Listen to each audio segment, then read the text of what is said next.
Hello दोस्तों, मैं हूं रंजीत सिंह। आपके अपने YouTube चैनल मैथ ओके पर आपका स्वागत है। दोस्तों, हमारा टॉपिक प्रतिशतता चल रहा है। इससे पूर्व मैंने एक पार्ट बना दिया है, आप आई बटन पर क्लिक करके वो पार्ट देख सकते हैं। आइए शुरू करते हैं पार्ट 2। दोस्तों, हम जीरो लेवल से शुरुआत कर रहे हैं क्योंकि ये सवाल बहुत जीरो लेवल में बहुत छोटे स्तर के सवाल हैं, लेकिन मैं धीरे धीरे स्टेप बाय स्टेप कठिन सवालों की तरफ बढ़ूंगा, क्योंकि इससे क्या है कि जो कमज़ोर छात्र हैं उनको भी इससे लाभ मिलेगा। तो आइए दोस्तों शुरू करते हैं। कुछ बेसिक सवाल हैं, जैसे कि पहला सवाल है 12.5 5.5 का कितना प्रतिशत है। दूसरा सवाल है कि 8% 16 का कितना प्रतिशत है। 16 का 16% कितना होगा। 80% के 40% का 20% कितना होगा। दोस्तों, ये बेसिक सवाल हैं और एक चीज मैं आपसे कहना चाहूंगा कि प्रतिशतता अंकगणित की रीढ़ है और हमें इसको अच्छे से करना चाहिए। और दूसरी बात यह है कि अंकगणित जो है वो भाषा का खेल है। दोस्तों, अगर हमने इसमें भाषा को पकड़ लिया तो अंकगणित का कैसा भी सवाल हो हम उसको आसानी से कर पाएंगे। दोस्तों, इससे पूर्व वीडियो में मैंने आपको बताया कि भिन्न को प्रतिशत में कैसे बदला जाता है और प्रतिशत को भिन्न में कैसे बदला जाता है। दूसरी चीज मैंने आपको बताई थी कि यदि हम किसी चीज का प्रतिशत निकाल रहे हों तो अंश व हर दोनों समान इकाई में होने चाहिए। तो आइए दोस्तों इन सवालों को हल करते हैं। पहला सवाल 5.5 का कितना प्रतिशत है। दोस्तों, एक चीज बताइए, आप मान लो किसी एग्जाम में मैक्सिमम मार्क मान लो 500 है और 500 में से किसी बच्चे ने 250 अंक प्राप्त किए। कितने अंक प्राप्त किए? 250। तो उसका प्रतिशत कैसे निकालते हैं भाई? 250 जो प्राप्त किए थे उसने, वो कितने में से प्राप्त किए थे? 500 में थे। तो हम यूँ कह सकते हैं कि 250 500 का कितना प्रतिशत है। तो ये जो का लग रहा है यहाँ पर, उस का मतलब है पूर्ण। जो पूर्ण है वो का है। तो यहाँ पर अगर हम इसमें गुणा 100 कर दें तो यहाँ निकल के आ जाता है 250 500 का 50% है।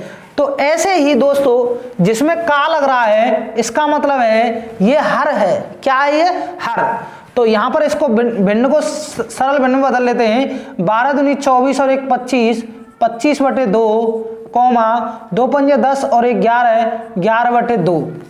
ये 25/2 11/2 का कितना प्रतिशत है? जैसे 250 है 500 का कितना प्रतिशत है, ऐसे हमने निकाला, ऐसे ही इसको निकालेंगे 25/2 बटे 11/2 गुणा 100। इसको आगे और हल करें हम तो ये 25/2 है, ये न्यू की तो आ गया, और ये 11/2 है, ये गुणा में क्या हो जाएगा? उल्टा हो जाएगा। 2/11 गुणा 100, 2 से 2 कट गया और ये हो जाता है 2500/11। इसमें भाग देंगे हम। 11 दूनी 22, 30 हो गया। 11 दूनी फिर 22 हो गया, 8 बचे, 11 7 77, 3 बचे, ये हो गया 227 सही 3/11%। आइए दोस्तों, 8% 16 का कितना प्रतिशत है। दोस्तों, हमें ये 8% बताना है। किसका परसेंट? 16 का। 16 का 8% निकालना है हमें। तो देखो ये 8% है। 8% का मतलब होता है 8/100/16 गुणा 100। 8/100, इसको हम नीचे 1 लगा देंगे तो ये हो गया 1/16 गुणा 100। 100 से 100 कट गया, 8 से ये 2 बार कट गया, यानी कि ये हो गया 1/2, और 1/2 का मतलब होता है 0.5%। आइए दोस्तों सवाल नंबर 3 पर। 16 का 16% कितना होगा। 16 का दोस्तों, यहां आप देखिए, यहां सीधे ही यहां का मतलब गुणा रखा जाएगा। का मतलब क्या मानेंगे यहाँ पर? गुणा, क्योंकि यहाँ पर तो एक हर के रूप में यहाँ पर का यूज हो रहा था, लेकिन यहाँ पर गुणा के रूप में यूज होगा 16 गुणा 16/100। 16 का 16%। प्रतिशत का मतलब होता है जिस संख्या के पीछे प्रतिशत लग रहा हो उसको हम बटे में 100 लगा देते हैं।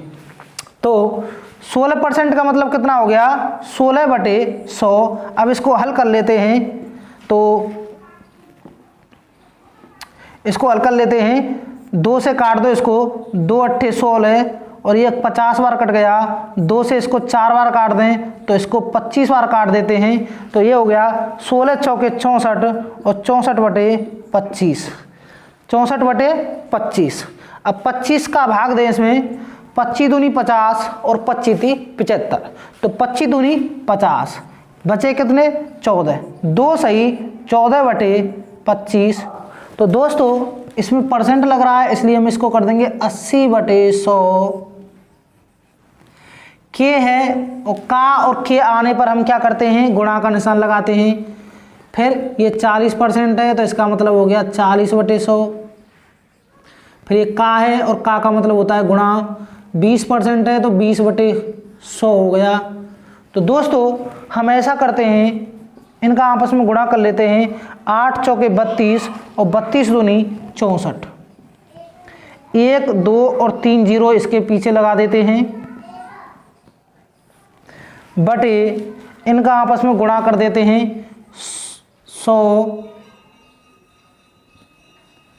आपस में अगर इनका हम गुणा करेंगे तो इतना आ जाता है। अब ये 3 जीरो हैं, ये 3 जीरो कट गई, यानी कि हमारे पास बच गया अब 64/1000।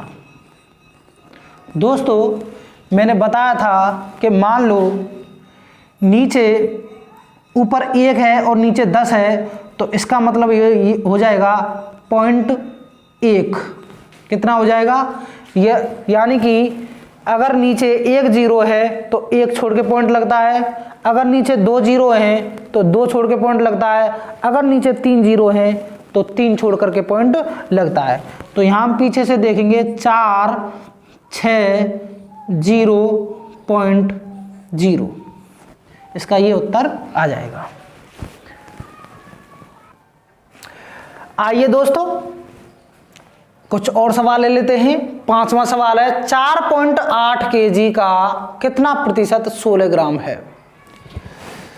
यानी जो हर है वो कितना है? 4.8 किलोग्राम का कितना प्रतिशत 16 ग्राम है? यानी कि 16 ग्राम 4.8 kg का कितना प्रतिशत है? तो यहां पर हम यूं लिख लेते हैं, मान लो कि 16 ग्राम 4.8 kg का कितना प्रतिशत है, ऐसे ही तो निकालेंगे। पर दोस्तों मैंने आपको इससे पूर्व वीडियो में बताया था कि ये जो हैं अंश बाहर ये एक ही इकाई में होने चाहिए। तो हम क्या करेंगे, इसको ये जो ग्राम है इसको 16 ग्राम को 16 ग्राम ही रखेंगे, और इसको ये जो 4.8 kg है, 1 किलो में कितने ग्राम होते हैं? 1000 ग्राम होते हैं।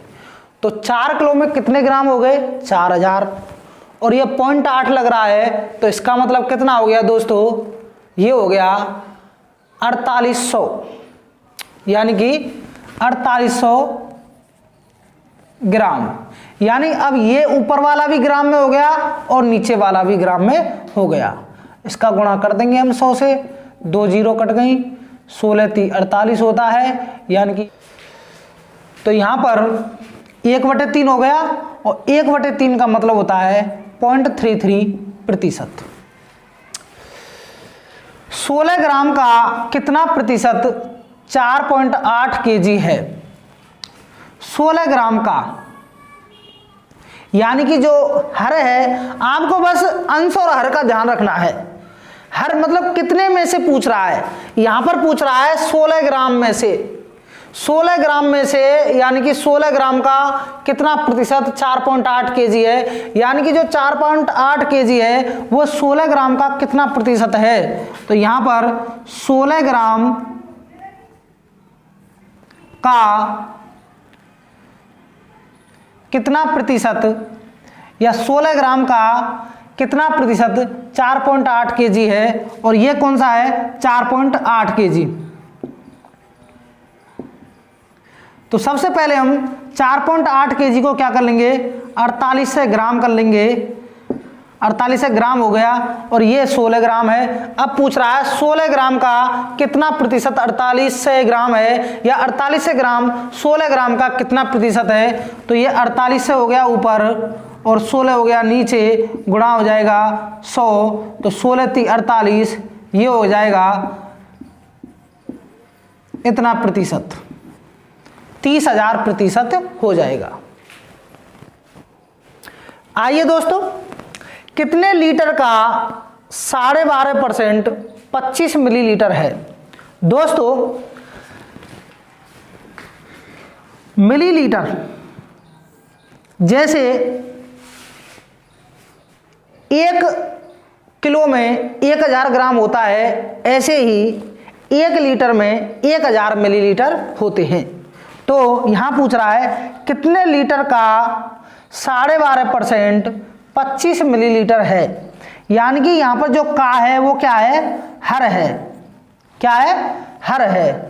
तो हम क्या करेंगे 12.5% हमको पता लगाना है कितने का 25 मिलीलीटर, यानी कि 25 बटे यहां पर कोई संख्या है गुणा 100 करेंगे तो कितना आना चाहिए 12.5%।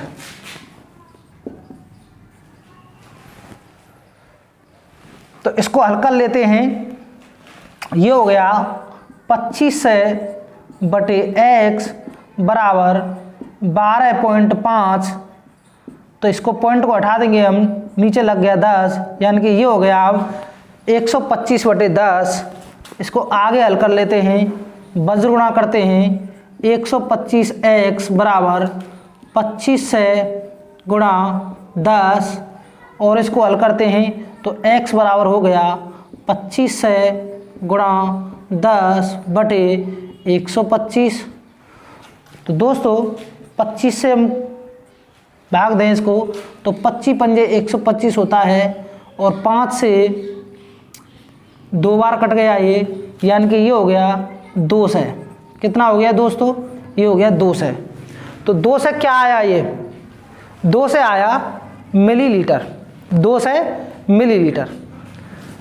तो कितने का है 2 से मिलीलीटर। अब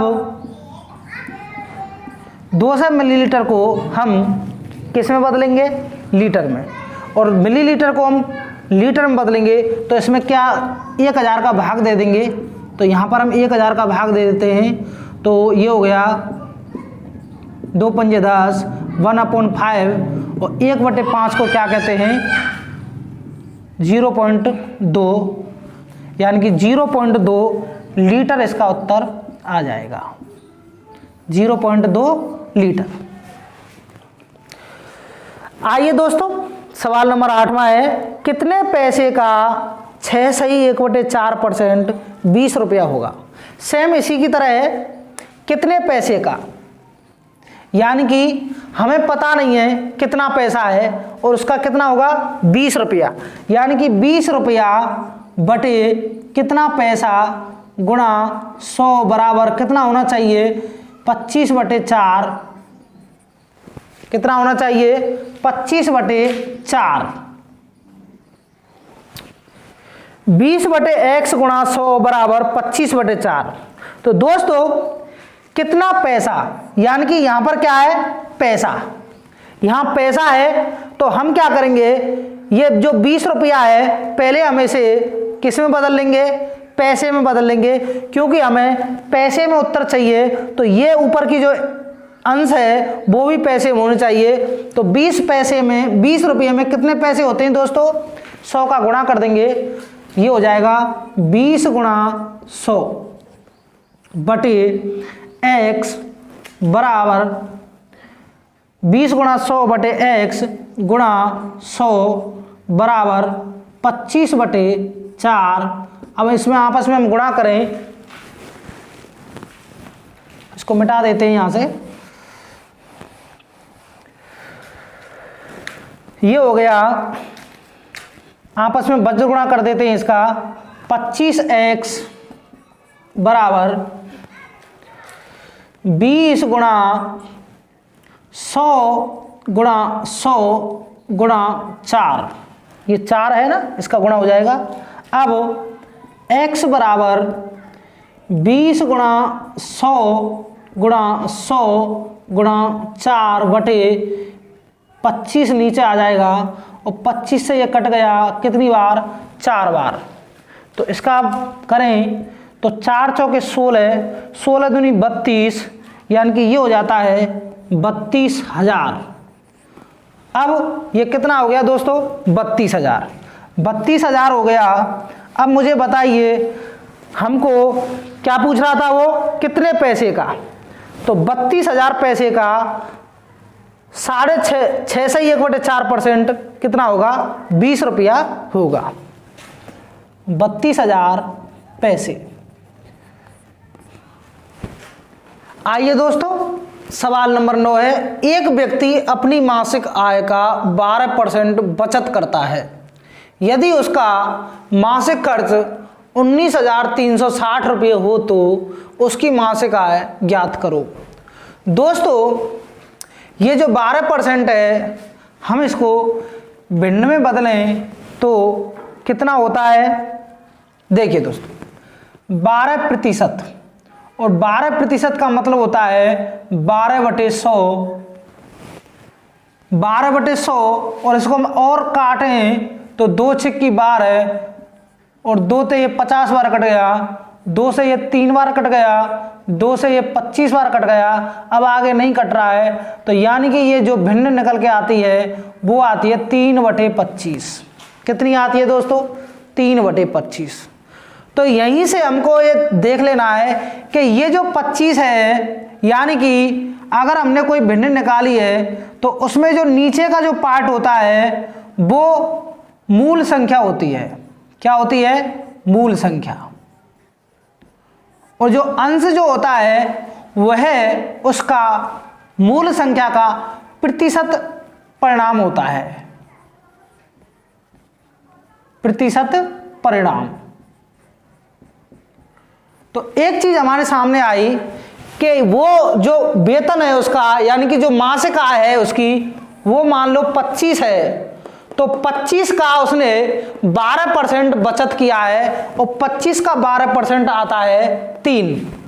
25 का 12% कितना है, 3। तो यहां हम लिख लेंगे कि मान लो उसकी मासिक आय लिख लेते हैं, मासिक आय 25। अब मासिक आय 25 है, तो उसने खर्च कितना किया है, पहले लिख लेते हैं खर्च, और फिर से यहां लिख देते हैं बचत। 25 में से उसने बचत कितने किए हैं, 3 रुपये। तो जब 3 रुपये उसने बचत किए हैं तो खर्च कितने किए होंगे उसने, 22 रुपये खर्च किए होंगे उसने। इतना समझ में आया दोस्तों। हमने 12% को फ्रैक्शन यानी कि भिन्न में चेंज किया, और भिन्न बन के आ जाती है 3/25, और 3/25 है उसमें जो हर होता है वह मूल संख्या को व्यक्त करता है, और अंश जो होता है वो उसके प्रतिशत रिजल्ट को व्यक्त करता है। तो यहां पर मासिक आय यानी कि मूल संख्या 25, बचत उसकी 3 रुपये की है, और खर्च कितना है, 22 रुपये का। अब यहां दिया हुआ है कि वास्तव में जो खर्च है उसका कितना है, 19,360, यानी कि ये जो 22 है वो कितने के बराबर है, 19,360 के बराबर है। तो मुझे ये बताइए कि जब 22 बराबर 19,360 है, तो 22 यूनिट का मतलब 19,360 है, तो 1 यूनिट का मतलब क्या होगा, 19,360 बटे हम क्या कर देंगे नीचे 22। अब 1 यूनिट का मतलब कितना हो गया, इतना हो गया। अब हमसे पूछा जा रहा है कि मासिक आय क्या है, तो जब 1 यूनिट का मतलब इतना है तो 25 यूनिट का मतलब कितना होगा दोस्तों, ये हम 25 का गुणा कर देंगे, यानी ये हो गया 19,360 बटे 22 गुणा 25। इसको हम 2 से हल कर देते, पहले 2 से काट देते, 2 से ये 11 बार कट गया, 2 से 2 नाम 18 और 2 छिक्की 12, 2 अट्ठे 16 और ये 0। अब इसका आपस में गुणा कर लेते हैं। यहाँ पर 25 का गुणा कर लेते हैं, 25 का गुणा कर लेते हैं 9680 गुणा 25 बटे 11 है। 25 का गुणा करते हैं, 25 के 0, 25 अट्ठे 2 है यानी कि 0, हासिल लग गई 20, 25 छिक्की 150 और 20 कितने हो गए 170, यानी कि 1 0 और हो गई। अब रह गया 17, 25 नम्मा 225, 225 और 17 242। अब इसमें हम 11 का भाग दें तो 11 दूनी 22 और 11 दूनी 22, यानी कि ये आ जाता है 22,000 रुपये। कितना आ गया दोस्तों, 22,000 रुपये। आइए दोस्तों अगले सवाल पर, यदि ए की आय बी की आय से 25% अधिक हो तो बी की आय ए की आय से कितने प्रतिशत कम है। दोस्तों ये ए है और ये बी है। यहाँ कह रहा है कि ए की आय यानी कि इसकी आय बी की आय से लग रहा है, किससे तुलना करवा रहा है, बी से, और जिससे तुलना करवा रहा है उसको हम मान लेते हैं ये 100 है। इसकी आय कितनी है 100। तो इसमें कह रहा है यदि ए की आय बी की आय से 25% अधिक हो, यानी कि ए की जो आय है बी की आय से कितना अधिक है 25%। तो 100 का 25% यहाँ देखते हैं, 100 गुणा 25 बटे 100 करेंगे तो कितना निकल के आया 25, यानी कि ये जो है जो आय है ए की वो बी से कितना अधिक है 25 रुपये अधिक है। तो 25 रुपये अधिक होगी तो यानी कि 125 होगा, 125 होगी। अब पूछ रहा है आपसे कि बी की आय, किसकी आय, बी की आय, इसकी आय ए की आय से कितने प्रतिशत कम है। सबसे पहले तो हम देखते हैं कि ए की आय से बी की आय कितने प्रतिशत कम है, कितनी कम है एक्चुअल में 25। अब हमें इसे प्रतिशत रूप में व्यक्त करना है, किसकी तुलना में, ए की तुलना में। हमें किससे कंपैरिजन करना है, ए से। तो दोस्तों जिससे कंपैरिजन करना होता है उसका मान नीचे रखते हैं और हम गुणा 100 कर देंगे, क्योंकि हमें प्रतिशत में निकालना है। तो 25 पंजे 125 और 5 से इसको काट देंगे 20 बार, यानी कि उत्तर आ जाता है 20%।